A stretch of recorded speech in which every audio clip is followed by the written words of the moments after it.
देखिए, parallel plate capacitor हम लोग डिस्कस कर चुके हैं। डिफरेंट सिचुएशन में उसके कैपेसिटी का फार्मूला। एक सिचुएशन रह गया था, अगर कोई मेटालिक प्लेट रखें तो हमने तो ये cylindrical capacitor, parallel plate capacitor के बीच में अगर टी थिकनेस का मेटालिक प्लेट रख दें तो इजी है, जैसा कि बाकी सारे केसेस किए। ये टी है, ये मेटालिक प्लेट। तो अगर मेटालिक प्लेट आप रखते हो,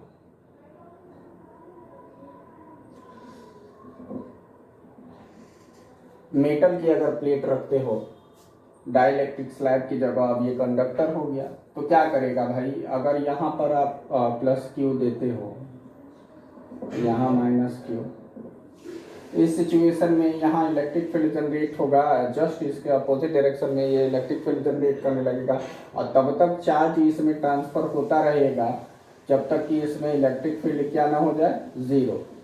तो यहाँ इलेक्ट्रिक फील्ड ज़ीरो होगा और यहाँ पर ई नॉट होगा, है कि नहीं, जो वैक्यूम में। तो यहाँ पर इलेक्ट्रिक फील्ड क्या आया था, इस केस में जरा मतलब ये छूट गया था, मैं बता दे रहा हूँ चार्ट में। ई नॉट क्या होगा, ई नॉट हम लोगों ने डिराइव किया था क्यू अपान एप्सिलॉन नॉट ए, ये होगा। और ई प्लेट क्या होगा, ई मेटल क्या होगा, ये ज़ीरो होगा। मेटल क्या, कंडक्टर आप कह लो। तो इसमें कंडक्टिंग प्लेट में इलेक्ट्रिक फील्ड क्या होगा, ज़ीरो होगा।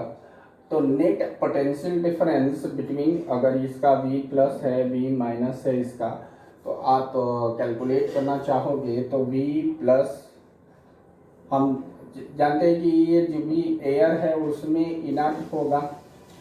एयर कितने में है, टोटल डिस्टेंस हम लोग डी ले रहे थे, तो डी माइनस टी में क्या है, एयर है। तो V इक्वल्स टू क्या हो जाएगा, E naught into D minus T और प्लस ई मेटल इंटू क्या हो जाएगा, E naught, sorry zero, E metal into T हो जाएगा, सॉरी टी थिकनेस है उस मेटल की। तो ई मेटल इंटू टी कितना हो जाएगा, ये तो जीरो हो जाएगा क्योंकि ई मेटल क्या होगा, जीरो। मेटल में इलेक्ट्रिक फील्ड क्या होता है, जीरो। कंडक्टिंग प्लेट अगर होगी तो इसमें इलेक्ट्रिक फील्ड क्या होगा, जीरो, पहले ही मैं लिख चुका हूँ। तो सिंपली क्या आएगा, ई नॉट, तो ई नॉट कितना है, Q upon A epsilon not into D minus T. बाकी ये चीज़ तो जीरो हो जाएगा, ठीक। मैं यहाँ लिख ही दे रहा हूँ, plus zero into T equals to Q upon A epsilon not D minus T. तो ये हो गया V की वैल्यू। तो C क्या होता है, Q अपान B, पुट कर दो, Q upon A epsilon not into D minus T. तो ये ए epsilon naught Q Q cancel हो जाएगा, ए एप्सिलॉन नॉट अपान क्या आ जाएगा, डी माइनस टी। तो ये फार्मूला आता है। तो अगर मेटालिक प्लेट होगा टी थिकनेस में, तो उस केस में ये कैपेसिटी का एक्सप्रेशन है। अगर पूरे में भर दिया जाए मेटल तो इनफाइनाइट हो जाएगा, है कि नहीं। कैपेसिटी क्या हो जाएगी, इन्फिनिटी हो जाएगी, क्योंकि जितना आप चार्ज देते जाओगे यहाँ पर नेट चार्ज क्या शो करेगा, जीरो। क्योंकि जितना चार्ज इस प्लेट पर होगा उतना ही इस डाइलेक्ट्रिक के मतलब कंडक्टिंग प्लेट के सरफेस पे आ जाएगा। तो नेट इफेक्टिव चार्ज क्या हो जाएगा, जीरो। और यहाँ में नेट इफेक्टिव चार्ज क्या हो जाएगा, जीरो। तो उस वजह से आप चार्ज प्रोवाइड करते रहोगे और इसका पोटेंशियल ये जीरो बनाता रहेगा by polarizing the molecules by help of its free electrons। तो कहने का मतलब कैपेसिटी क्या हो जाएगी, हम ये डिस्कस किए थे कि के टाइम से इंक्रीज हो जाती है, और के हम लोगों ने क्या डिस्कस किया था, मेटल के लिए इन्फिनिटी होता है। तो के टाइम्स सी नॉट अगर करेंगे तो के ही इन्फिनिटी हो गया, तो जाहिर सी बात है कैपेसिटी क्या हो जाएगी, इन्फिनिटी। आप देख लीजिए ये D minus T plus T by के आया था, तो टी बाई के वाला सिर्फ जो टर्म है वो क्या हो गया, हम लोगों ने जब सी के किया था कि टी थिकनेस में डाइलेक्ट्रिक स्लैब अगर रख दिए तो उसमें आया था कितना, epsilon not A upon D minus T plus T by के, ये आया था। तो के की वैल्यू अगर हम इनफाइनाइट कर दें मेटालिक प्लेट के केस में तो ये 0 हो जाएगा। तो देखो वही फार्मूला आ गया जो कि यहाँ पर आया, तो उसी से आप सेट कर सकते हो, ये कोई नया टॉपिक नहीं है। अब हम सिलिंड्रिकल कैपेसिटर इसलिए बता रहे हैं कि आपके रेफरेंसेज में कई जगह जैसे कैपेसिटर दिया रहता है, स्फीयर भी दे देता है कि इनको कनेक्ट किया, तो जिस तरीके से बाकी जैसे एनर्जी का फार्मूला या जो भी मैं बताऊंगा कॉम्बिनेशन वगैरह, तो वो इन सिलिंड्रिकल कैपेसिटर या स्फेरिकल कैपेसिटर के केस में भी वैलिड होगा। तो सिंपली अगर हम एक्सप्रेशन सिर्फ बता दें, तब जब यहाँ पर डाइलेक्ट्रिक स्लैब ना हो, डाइलेक्ट्रिक स्लैब होगा तब भी आप कैलकुलेट कर सकते हो, एप्सिलॉन नॉट की जगह एप्सिलॉन हमें यूज़ करना पड़ेगा और कोई फर्क नहीं आने वाला। और ये हम जान गए हैं कि कैपेसिटी इंक्रीज करती है के फैक्टर से अगर डाइलेक्ट्रिक स्लैब हम इंसर्ट करते हैं, तो चाहे स्फेरिकल हो चाहे cylindrical, in all cases if dielectric slab is inserted in between plates then the capacity of capacitor will increase. तो यहाँ पर सिर्फ हम आप में कॉन्फिडेंस भरने के लिए सिर्फ हम बता रहे हैं सिलिंड्रिकल और स्फेरिकल, हमारे सिलेबस में ये नहीं। तो मैं बता देता हूँ कि देखो जैसे आप पैरेलल प्लेट को डिस्कस किए उसी तरीके से सिलिंड्रिकल भी होगा, वैसे ही स्फेरिकल भी होगा। हमें क्या फाइंड करना है, इन बिटवीन प्लेट्स इलेक्ट्रिक फील्ड, फिर पोटेंशियल डिफरेंस बिटवीन प्लेट्स, और तब कैपेसिटी का एक्सप्रेशन डिराइव कर लिख देना है Q बाई V से। तो कुल मिला के जैसे प्रोसेस रहा पैरेलल प्लेट का, वैसे ही इसकी भी कैपेसिटी फाइंड की जाएगी। तो इसमें हमने दो यहाँ पर सिलेंडर ले लिया है, एक ये सिलेंडर, ये हालो या सॉलिड दोनों हो सकता है। तो इसकी रेडियस हमने ले लिया है, यहाँ मैं शो किया हूँ कि इसका छोटे वाले का रेडियस क्या है, A है, ये A रेडियस है, और जो बड़ा बाहरी जो सिलेंडर है हालो सिलेंडर, इसका रेडियस कितना है, B है। R डिस्टेंस पर, अच्छा इसकी सिलेंडर्स की लेंथ क्या है, कैपिटल L। हमने यहाँ बीच में एक स्मॉल L लेंथ का एक Gaussian cylindrical close Gaussian surface लिया, सिलिंड्रिकल गॉसियन सरफेस जिसका रेडियस R है, where R is in between A and B। ठीक है, हम R किधर लिए हैं, A और B, तो जाहिर सी बात है बीच में वो इलेक्ट्रिक फील्ड देगा, जैसा कि हम लोग फाइंड किए थे इनफाइनाइट लाइन ऑफ चार्ज के लिए। तो उसी तरीके से अगर इस सिलेंडर पर charge lambda coulomb per metre हो, इसका लीनियर चार्ज डेंसिटी लेमडा हो, तो उस केस में या इससे जो गुजरने वाला फ्लक्स होगा यहाँ पर E, अगर इलेक्ट्रिक फील्ड हम एज्यूम करें तो E डॉट डी एस होगा बेरिस वाले। अच्छा यहाँ पर दो तरह के सरफेस होंगे, एक तो कर्व सरफेस होगा और ये सरफेस दोनों क्या होंगे, प्लेन सरफेसेस। तो प्लेन सरफेसेस के थ्रू जो इलेक्ट्रिक फ्लक्स होगा वो क्या आएगा, 0, क्योंकि यहाँ पर कोई भी ds लेंगे तो वो ऊपर होगा, electric field along the surface होगा। तो electric field along the surface होगा, कोई भी ds लेंगे वो इसके परपेंडिकुलर होगा, हेंस जो फ्लक्स आएगा प्लेन सरफेस के थ्रू वो क्या आएगा, 0, चाहे इस प्लेन सरफेस के थ्रू चाहे इस प्लेन सरफेस के through.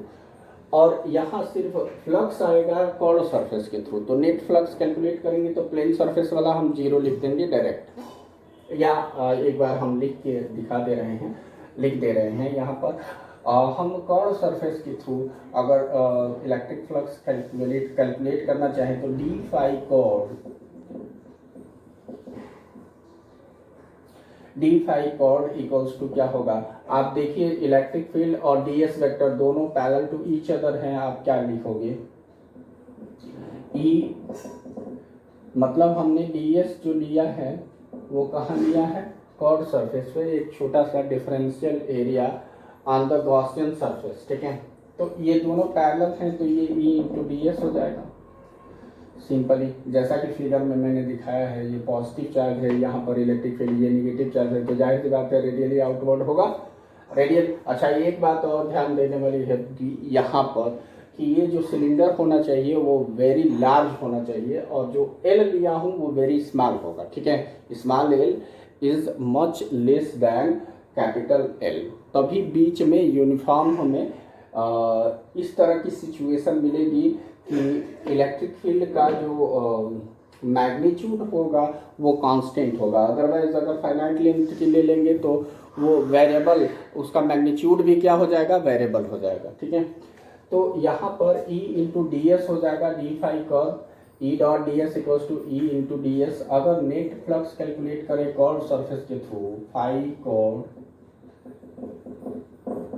Equals to integral E into D S.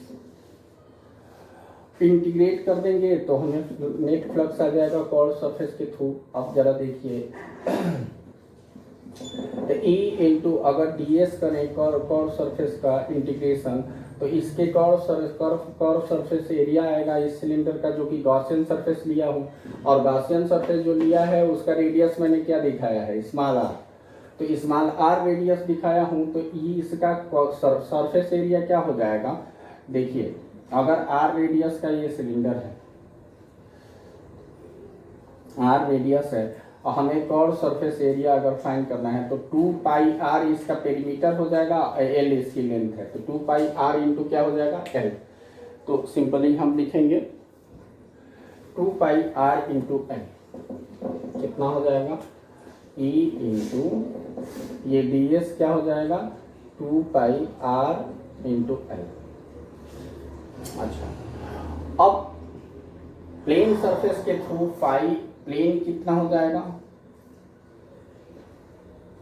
Phi plane equals to क्या हो जाएगा 0, फाई प्लेन कितना हो जाएगा 0। तो नेट फ्लक्स कितना हो जाएगा, phi net equal to E into 2 pi R into L plus 0। तो ये नेट फ्लक्स कैलकुलेट हो गया। नेट फ्लक्स कितने के बराबर होगा, phi net equals to Q bound upon epsilon not. तो phi net equals to Q inside upon epsilon naught. Q inside कितना होगा, तो एल लेंथ में जो चार्ज बाउंड होगा वो कितना होगा, लेमडा टाइम्स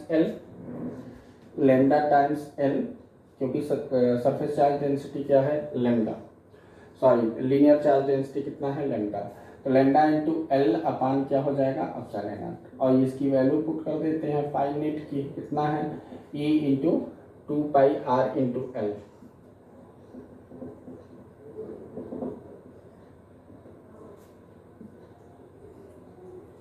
तो ई की वैल्यू कितनी आ जाएगी, E equals to lambda upon 2 pi epsilon not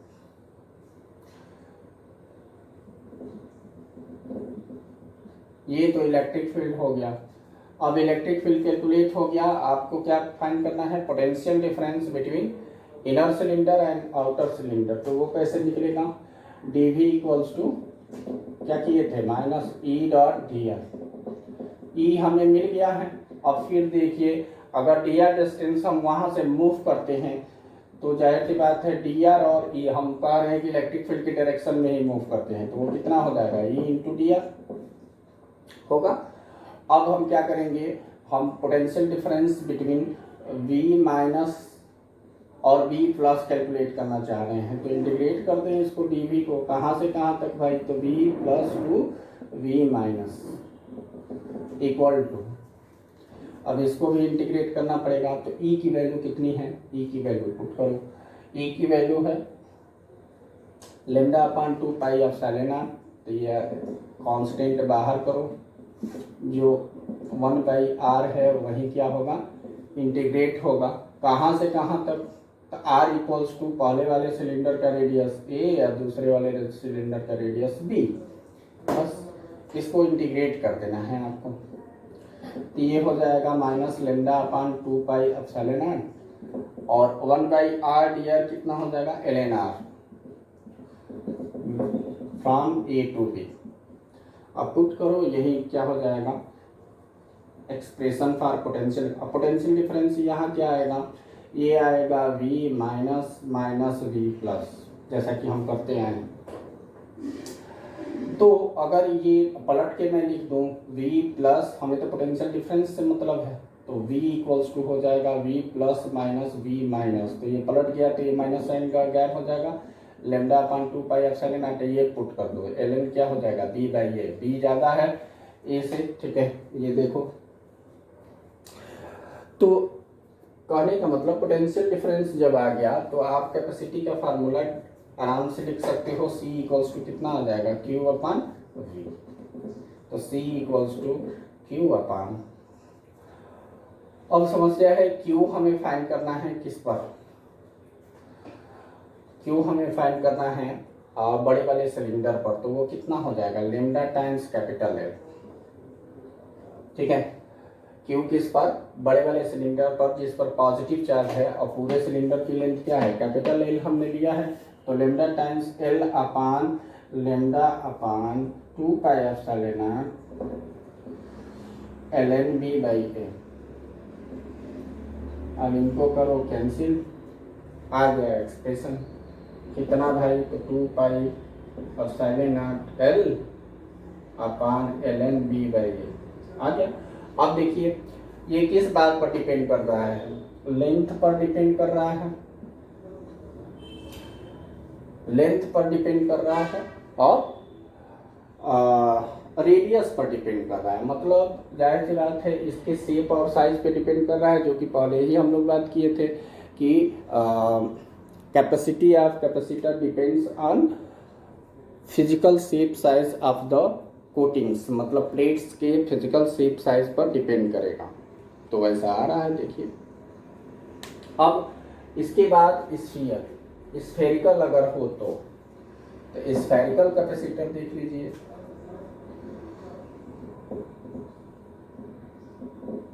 उसमें कैसे आप करेंगे, बाकी जितने भी कॉम्बिनेशन अगर हम बताएंगे तो वो सारी बातें वैसे ही होगी जैसे कि पैरेलल प्लेट में हम बताएंगे, एनर्जी का फार्मूला, एनर्जी लॉस, सारी चीज़ें वैसे ही, ठीक है। तो जो टॉपिक आगे फर्दर हमें पढ़ने हैं उसके पहले ही चूँकि पैरेलल प्लेट कैपेसिटर हमने डिस्कस किया था, तो यहीं पर दोनों को सिलिंड्रिकल और स्फेरिकल को भी मैं डिस्कस कर दे रहा हूँ ताकि आपको रेफरेंस वगैरह में कहीं क्वेश्चन करने में कोई परेशानी ना हो। तो यहाँ देखिए,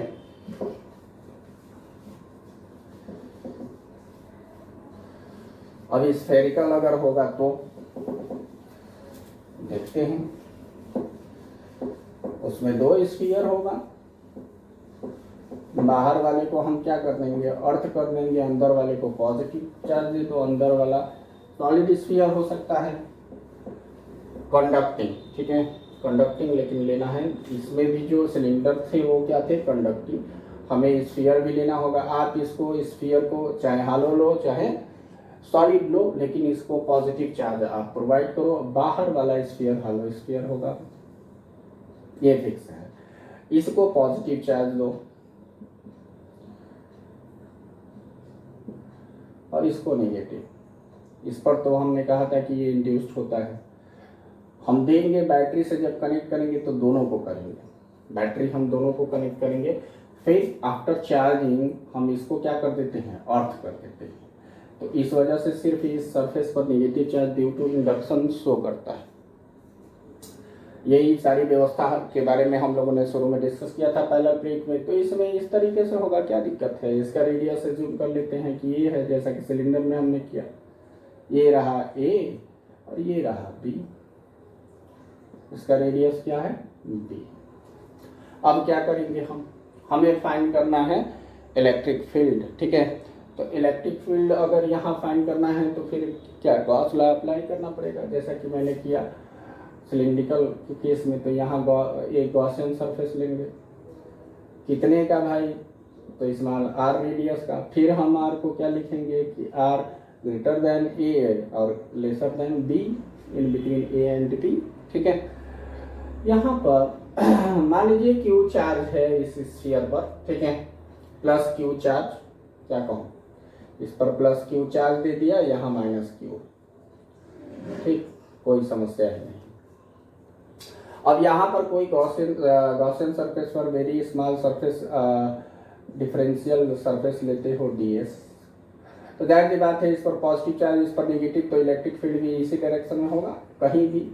ठीक है, आर डिस्टेंस पर हमने लिया है ये गॉसियन आर रेडियस का एक क्लोज्ड स्फीयर, तो जाहिर सी बात है उसके सरफेस पर इलेक्ट्रिक फील्ड के मैग्नीट्यूड की वैल्यू क्या होगी, कांस्टेंट होगी। तो अगर इलेक्ट्रिक फील्ड कांस्टेंट होगा तो उस वेरी स्मॉल सरफेस से वेरी स्मॉल फ्लक्स होगा डी फाई, और इसकी वैल्यू क्या होगी ई डॉट डी एस, और दोनों पैरेलल होगा तो फिर वही कहानी ई इंटू डी एस हो जाएगा। तो net flux through the Gaussian surface अगर कैलकुलेट करना चाहें तो वो क्या करेंगे, डी फाई को इंटीग्रेट कर देंगे पूरे सरफेस पर। आप इंटीग्रेट करोगे क्लोज इंटीग्रल तो क्या मिलेगा, ई इंटू डी एस का इंटीग्रेशन, और डी एस को इंटीग्रेट करोगे उस सरफेस पर तो क्या आएगा, 4 पाई इंटू आर स्क्वायर, उसका सरफेस एरिया। ये आ गया net flux to the spherical Gaussian surface. अब गॉस लॉ अप्लाई कर दो,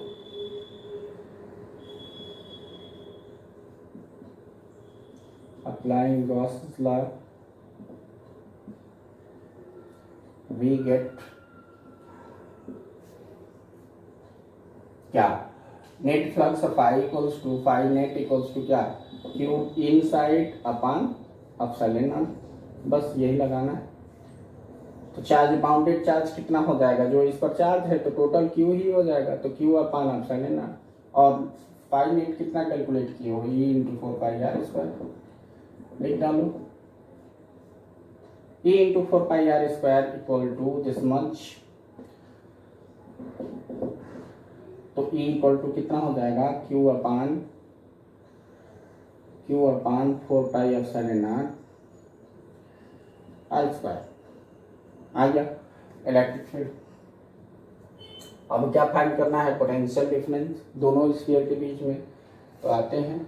अब ये इलेक्ट्रिक फील्ड वेरिएबल आया है, ये कांस्टेंट नहीं है, लेकिन आर डिस्टेंस पर हर एक जगह क्या होगा, कांस्टेंट है। इस रीजन में कांस्टेंट नहीं होगा, आर पर डिपेंडेबल है। ठीक है, यहाँ पर इलेक्ट्रिक फील्ड कांस्टेंट नहीं आया, जाहिर सी बात है कैपेसिटी जो आएगी वो ए और बी के टर्म में आएगी, वो तो कांस्टेंट होगी, बट ई इलेक्ट्रिक फील्ड आपका कांस्टेंट नहीं आया। तो उस केस में हमें क्या करना पड़ेगा, पोटेंशियल डिफरेंस फाइंड करने के लिए इंटीग्रेट करना पड़ेगा, हम ई इंटू डी नहीं कर सकते इसमें, as like parallel plate capacitor. बस इतना फर्क है, आपको डी भी कैलकुलेट करना पड़ेगा इसमें बाय इंटीग्रेशन मेथड, और आपके पास रिलेशन है D V equals to minus E dot D R, बस पुट करो, लगाओ, इंटीग्रेट करो, फाइंड करो पोटेंशियल डिफरेंस, और उसके बाद तो कैपेसिटी उसी तरीके से लिखना है क्यू बाई वी। तो v हमें फाइंड करना है, तो फिर वही कहानी E डॉट डी आर, हम कहे कि यहाँ से डी आर हमने मूव किया along the direction of electric field. ठीक है, तो क्या मिलेगा, minus E into D R. ठीक, अब हम क्या करेंगे, dv equals to E dot D R हो गया, डी आर मूव करने पर इस dv की वैल्यू हमें फाइंड करनी है, पोटेंशियल डिफरेंस बिटवीन कहाँ से कहाँ तक हम मूव कर जाएं, v plus to v minus, जैसा हम करते आए हैं। तो अगर टोटल पोटेंशियल डिफरेंस हमें फाइंड करना है तो dv को इंटीग्रेट करेंगे कहाँ से कहाँ तक, v plus to v minus, तो वैसे ही इधर भी लिख दो, e इंटू क्या हो जाएगा, डी आर का integration, E dot D R का इंटीग्रेशन, तो ई की वैल्यू हम पुट करेंगे Q upon 4 pi epsilon not 1 by R square D R from A to B. Finish, आप इंटीग्रेट करो, तो 1 बाई आर स्क्वायर का हमने रटवा दिया था आप लोगों को, कितना होगा, -1 बाई आर, तो Q upon 4 pi epsilon not ये हो जाएगा -1/r, कहाँ से कहाँ तक भाई, तो A to B पुट कर दो तो -Q अपान 4 पाई, ये कितना आएगा इधर भी लिख लेते हैं, ये आएगा V माइनस V प्लस। ठीक, तो कहानी ये है कि फिर से वही कि अगर यहाँ V plus minus V minus अगर कैलकुलेट करें, यही क्या होगा पोटेंशियल डिफरेंस इक्वल टू, तो ये माइनस साइन हट जाएगा, ये वाला माइनस साइन अगर ये पलटेंगे तो यहाँ हट जाएगा, और ये Q upon 4 pi epsilon not वैसे ही रहेगा। और यहाँ पुट करेंगे तो 1/-1/b minus minus plus 1/a, तो ये आएगा 1/a माइनस 1/b, ये आ गया 1/a माइनस 1/b। ठीक, ये पॉजिटिव आएगा क्योंकि हम v plus minus v minus की वैल्यू यहाँ लिख रहे हैं। ठीक है, तो जाहिर सी बात है कि जो पॉजिटिवली चार्ज है उसका हायर पोटेंशियल होगा, सब्ट्रैक्ट करेंगे तो पॉजिटिव आएगा, ये पॉजिटिव आया, इसका मतलब हमारा पोटेंशियल डिफरेंस का जो एक्सप्रेशन है वो सही आया, v equals to Q upon 4 pi epsilon not. अब ये क्या हो जाएगा, सब्ट्रैक्ट करके लिख दो, b minus a upon A B होगा। तो c इक्वल्स टू क्या होता है, Q/v, कैपेसिटी लिखो, तो Q upon 4 pi epsilon not, तो 4 पाई एप्सिलॉन नॉट ऊपर जाएगा, 4 pi epsilon not a into B ऊपर जाएगा, Q कैंसिल हो जाएगा और नीचे बचेगा b minus a।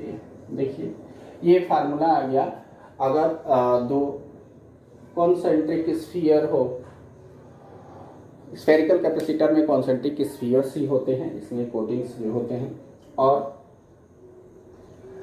A B radius है उनकी, तो इस तरीके से एक्सप्रेशन आएगा 4 pi epsilon not A B. Sphere का क्या आया था, 4 पाई एप्सिलॉन नॉट ए, अगर ए रेडियस का स्फीयर हो सिंगल तो उसकी कैपेसिटी शुरू में ही हम लोग फाइंड किए थे। तो यहाँ भी देखिए फिजिकल शेप साइज पर डिपेंड करता है कि दोनों स्फीयर का शेप आप क्या लेते हो।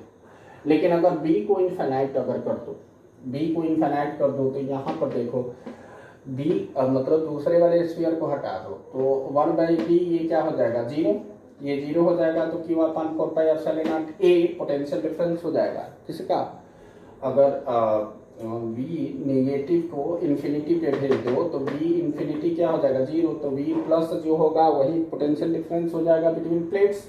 अब वो क्या आएगा, Q upon 4 pi epsilon not a, तो कैपेसिटी क्या हो जाएगा 4 पाई एप्सिलॉन नॉट a।